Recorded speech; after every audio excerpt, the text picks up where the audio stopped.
Hey everyone, it's Norm here from IMCARS, and today we have another story from a very special guest, my dad David, and I'm going to lead you into this one by telling you guys, we were actually digging up some old files the other day, and we found some blue binders like this, and within, they actually had all our old essential deals going back to this book started in March 1997, so 26 years ago.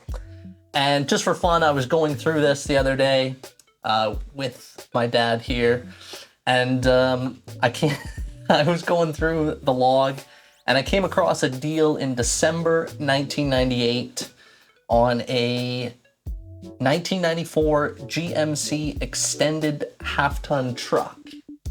And this deal stood out to me because going through this log of essentially it's a profit and loss book, your average, I would say, profit on a deal was somewhere around $500. And this fellow, there happened to be a profit of $9,001.22. So, of course, like me, you happen to remember the name and you're like, there's a story to that deal that led to this rather large profit at the time.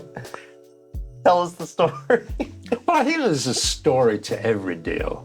And as you pointed out, we were clearing out some old paperwork and we had all these books. And of course, we didn't have sophisticated computer systems, so we manually kept a record of our sales, the name of the customer, the vehicle, when it was sold, and of course, the trade-in and the profit. Profit's not a dirty word, I will point out to you. That's the same as it was 25 years ago as it is today. It's not a dirty word. But Norman pointed out, well, what went on here? I mean, here you're making $9,000 on one truck, and your average was $500, $600, $700 per vehicle. So I said, I kind of remember that story. And it was really not so much our brilliant salesmanship or anything that we deceived the customer on. It was more to do with the finance company, which was located just about 9 kilometers south of Wetaskiwin. So without me telling anybody where it actually was, you can Google that now, and you'll find out what there is 9 kilometers direct south of Wetaskiwin. And there was a finance company in that particular small township that was doing finance deals, and they had a large budget which would vary from time to time. And they themselves were the ones that took the applicant, they took the information, and they sent us the proceeds from the finance contract minus whatever their profit was.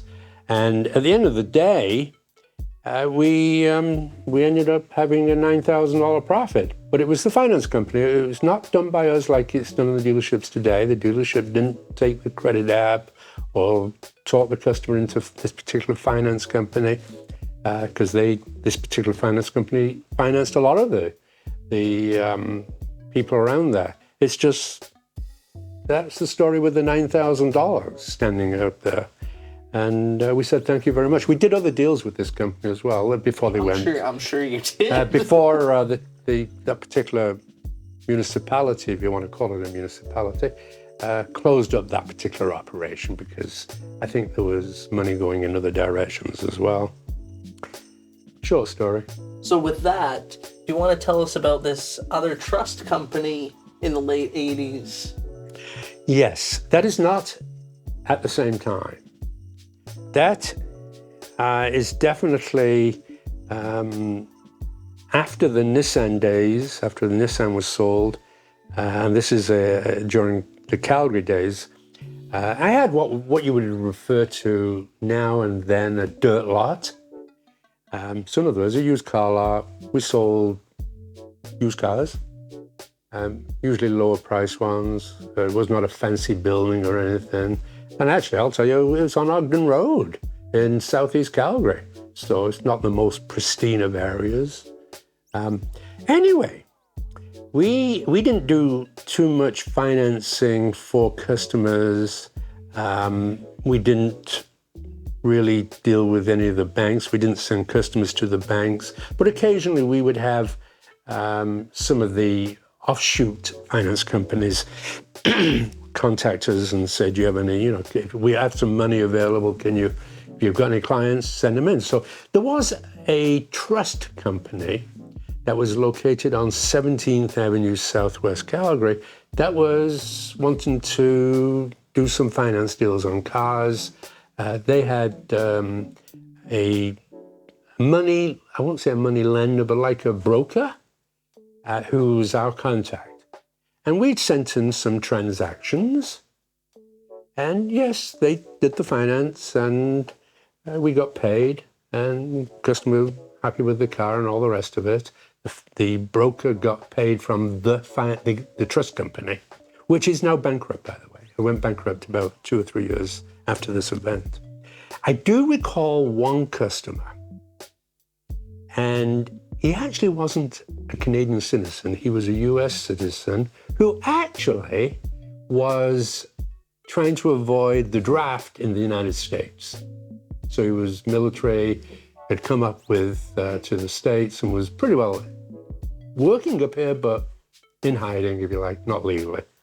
And he drove some sort of a four-door car, which was absolutely disgusting. He lived in the car. Now, that's the first thing I want to tell you. He lived in that car with his cat. And we put him down to the broker, and the broker got him financed for a Chevrolet van.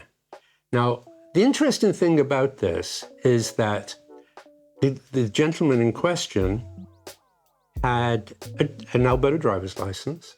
His address was the gas station on the about half a block from where our dirt lot was. And what would he do every night? He would go with his car and he'd park in there and plug his car into the electric plug that was on the outside of the gas station. So that was his official address from his driver's license. The trust company financed him for this van. And not only did they finance him, they gave him some cash as well, which was a big trick of these subprime finance companies in the days. They used to always give you a little bit of cash as well as giving you the loan. No different today, really. Okay. Cash back. But he actually gave the client cash. I counted it out. Anyway, the interesting thing about this is he had no real legal residence in Canada. His address on his driver's license was the gas station on the corner, but he did live there, if you like, in some way. But now he had a van that he plugged in every night outside the gas station. And the bottom line on this is that